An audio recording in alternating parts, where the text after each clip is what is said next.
नमस्कार दोस्तो, मी अलकनंदा दुर्गे माझ्या चॅनलवर आपल्या सगळ्यांचं स्वागत करीत आहे.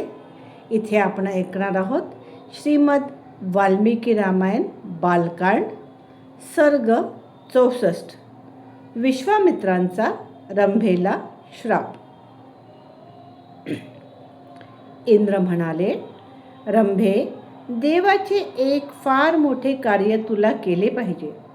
विश्वामित्राला तू असे प्रलोभन दाखव की ज्यामुळे तो काम आणि मोह यांच्या आहारी जाईल.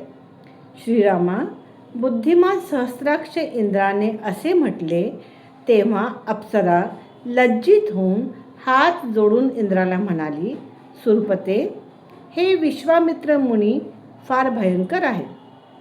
ते माझ्यावर भयंकर क्रोध करतील ह्यात संशय नाही.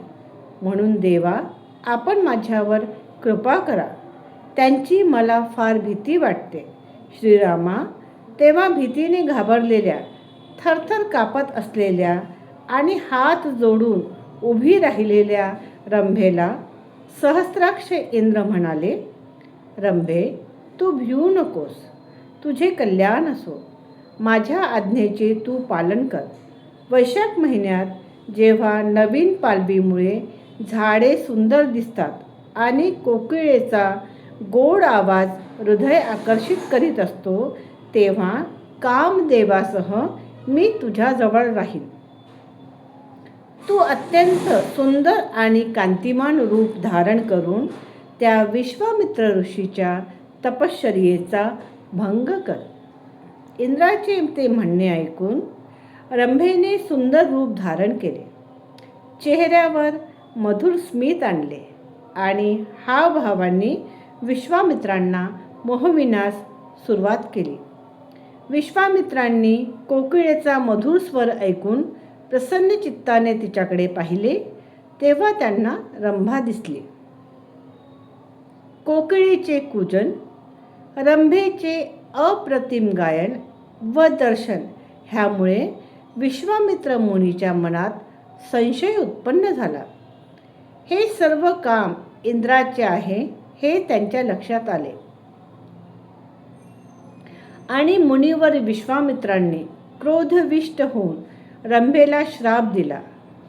रंभे, काम आणि क्रोध ह्यांना वश करण्याची इच्छा करीत असलेल्या मला तू मोहवश करीत आहे, म्हणून तू 10,000 वर्षे दगडाची पुतळी होशील. रंभे, माझ्या क्रोधामुळे तुझ्या ह्या स्थितीतून एक महातेजस्वी आणि तपोबल संपन्न ब्राह्मण तुझा नंतर उद्धार करतील. महामुनी विश्वामित्र आपला क्रोध ताब्यात ठेवू शकले नाहीत, म्हणून त्यांना फार मनस्ताप झाला. त्यांच्या महाशापाने रंभा तत्काळ दगडाची प्रतिमा झाली. महर्षीचा श्राप ऐकून कामदेव तिथून निघून गेला. श्रीरामा, क्रोधाने तपश्चर्येचा नाश झाला आणि इंद्रिये ताब्यात आली नाहीत हे पाहून महातेजस्वी विश्वामित्राच्या मनाला शांती मिळेना.